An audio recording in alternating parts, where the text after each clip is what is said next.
ده له ما سره کوي چې به میلو ته نه ځې، واده له ما سره کوي چې به میلو ته نه ځې، او کابل ته لاړ شه ته به سیل د جینکو ته نه ځې، او ګودر ته لاړې او تڼاکې پښې ترې بېرته راغلې، وینې د ځان څکمه خو ته به بیا اوبو ته نه ځې. ګودر ته لاړې او تڼاکې پښې ترې بېرته راغلې، وینې د ځان څکمه خو ته به بیا اوبو ته نه ځې، او بیا دې د چا په سر د ننګ ذمهواري کړې ده، بیا دې د چا په سر د ننګ ذمهواري کړې ده، او ریحانه ته خو بې سببه مرکو ته نه ځې.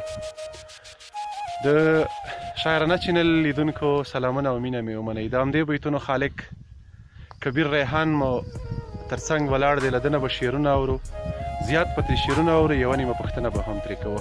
خو په لومړیو کې ده ته ښه راغلاست وایو. ریحان صاحب ستړی مه شئ، پخیر راغلی.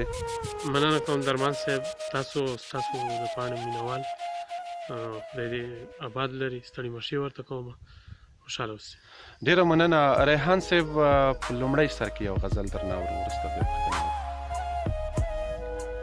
ستړی له خپل زړه بشي، آها، ستړی له خپل زړه بشي، ستړی له خپل زړه بشي، دود بشي ایره بشي، آها، مه ګوره بڼو ته مې ښکار لکه مارغه بشي. واه، ډېر ښه. دا بیت څه مه ګوره بڼو ته مې ښکار لکه مارغه بشي. آها، شپه د ژمي ډېره ده کښېنه لا وده بشي. وده بشي. آها، شپه د ژمي ډېره ده کښېنه لا وده بشي، بیا کوڅې ته مه راځه، آها، ورک بشي نور څه بشي. آها، زه درته دعا کوم مه خوره ګولۍ ښه مخ بشي. رګولۍ ښه بشي، ګډ د مینې لمونځ کوو زه به شم ته به شې. ګډ د مینې لمونځ کوو زه به شم او ته به شې. ډېر ښه شعر ریحان صاحب، ډېره مننه. ریحان صاحب یوه کوچنۍ پوښتنه، ریحان کبیر کله او ولې ریحان شو؟ د مکتب دوره کې وم، هغه د دې ماحول یا فطرت خلک را سره ډېر وو، هغې رنګونه ریحان. ډېره مننه. ریحان صاحب یو بل غزل هم اورو، بیا یوه پوښتنه لرم او وروسته له غزله به هغه درنه وکړم. غزل خو به داسې وي چې که یاري چېرته د زړه نه دې کوله، اها، که یاري چېرته د زړه نه دې کوله، ماته یمه چې ژمنه دې کوله. واه، صدقه دې له دې نیمې ژبې اها، وړې وایه څه پوښتنه دې کوله. صدقه دې له دې نیمې ژبې، صدقه دې له دې نیمې ژبې وړې وایه څه پوښتنه دې کوله. اها، وی چې ځوان مې شاعري دې داسې وچې د ټپونو درملنه دې کوله. ډېر ښه، ډېر ښه. ته باید بیا ووایه. وی چې ځوان مې شاعري دې داسې وچې د ټپونو درملنه دې کوله. اها، ما وی ته ځوانۍ کې څه ګردې مردۍ وې، او اها، څه ګردې مردۍ لمنه دې کوله. ډېر ښه.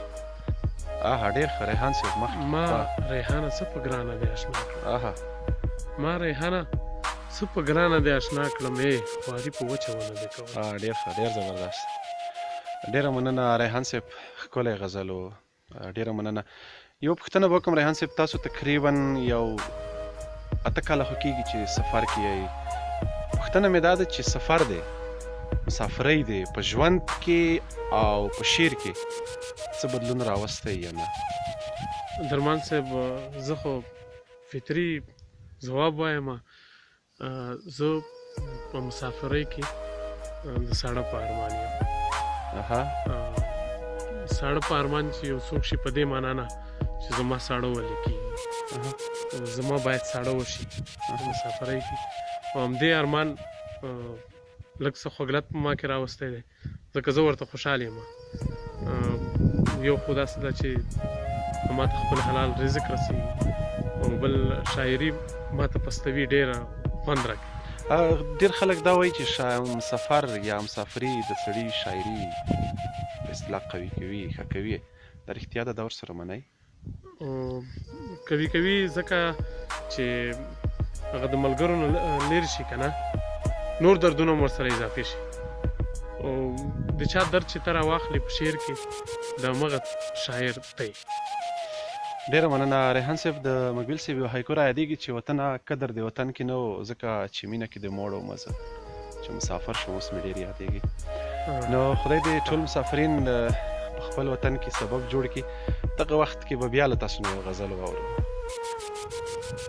دا مې د اوږدې تندې انجام دی په ما ګران، دا مې د اوږدې تندې انجام دی په ما ګران دی واه دا چې د روژې د ورځ ماښام دی په ما ګران واه تش کاغذ ساتمه ای اشنا ستا د تصویر نه ښه اها سپین کاغذ ساتمه ای اشنا ستا د تصویر نه ښه تا چې په کلیک راته سلام دی په ما ګران په ما دی ګران ډېر دی. ښه ډېر ښه ریحان صاحب ډېر ښه ما پکې غونچې غونچې دیدن ستا د مخ کړی دی اها ستا د کور انګړ دی او کباب دی په ما ګران دی ډېر ښه ساته مې ریحانه په کاله کې په کودي ځکه ما سره یو بوټی ستا په نام دی په ما ګران دی ډېر ښه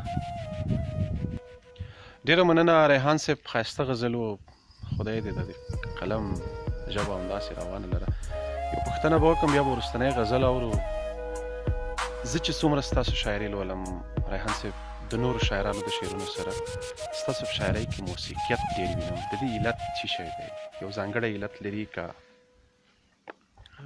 د دې ځواب خو درمانه ته راسره ګرځي زه هر وخت په زمزمه کې وم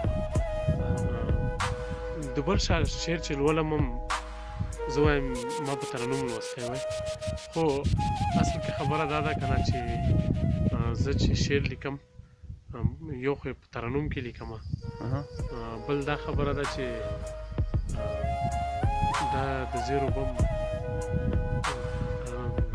پیری مې هم کړې ده مریدي ده یعنې زیر و بام لای او دا کې لږ لږ بلد یم ملګرو دې کې سره هم بلد یې پاڅېدلی یم کېناستلی یم که نه د دې په وجه لږ هغه دی موسیقیت او یا شاید تاسو خپله په ویلو کې موسیقیت پکې پیدا کوئ ځکه یو څه چې ډېر په مینه لولې شاید همدا علت وي تاسو به موسیقاران وئ ډېره مننه ریحان صاحب دا خبره هم کېدلی شي چې کوم سړی چې کوم شعر یا د چا شعر ډېر په مینه لولي هغه بیا ورته یو ځانګړی وي چې ستاسو شاعري زما لپاره ځانګړې ده او زه ورسره مینه لرم وروستیو کې وروستنی غزل درنه اورو بیا به د نور نه په عذابه او یخ هم دی او دغه غرونو ته راغلي یو خو وروستیو کې یو بل غزل راته ووایه په ښکلو پسې ګرځي چې زړګی په سړي ګران شي ښکلو پسې ګرځي چې زړګی په سړي ګران شي ښکلو پسې ګرځي چې زړګی په سړي ګران شي د یو ګلاب دپاره ټول سپرلی په سړي ګران شي